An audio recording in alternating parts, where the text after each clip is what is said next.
Muslims are not afraid of Qiyamah. They think that they say their prayers, do fasting, and perform Hajj. Therefore, Prophet Muhammad himself will intervene and not let anyone go to hell.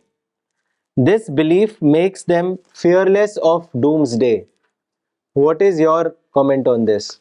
देखिए ये बात बिल्कुल सही है और यही बात है जो यहूद के अंदर पैदा हुई थी पहले।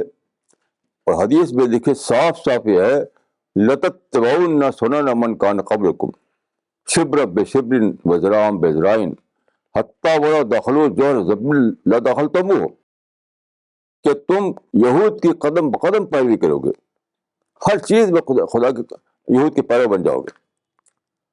तो यहूद ने समझ रखा था कि ना अब्नाउल्लाह व अहिब्बाहु, हम तो अल्लाह के खास लोग हैं। लन तमस्सना अय्याम मादूदा, जन्नत हमारे लिए, जहन्नम दूसरों के लिए। ठीक यही अकीदा मुसलमान ने बना रखा है आज, और तरह तरह के जस्टिफिकेशन उसके तलाश कर रखे हैं। यकीन कीजिए वो सब फॉल्स ग्राउंड पर ये सब अकीदे बनाए गए हैं, कोई हकीकत उनकी नहीं है। जो असल हकीकत है वो सिर्फ यह है कि लैसा लिल इंसान इल्ला मा सा, इंसान को वही मिलेगा जिसकी उसने कोशिश की। बस ये सारे फॉल्स ग्राउंड पर बना हुए अकीदे हैं, वो बिला शुबा उनकी कोई बुनियाद नहीं है।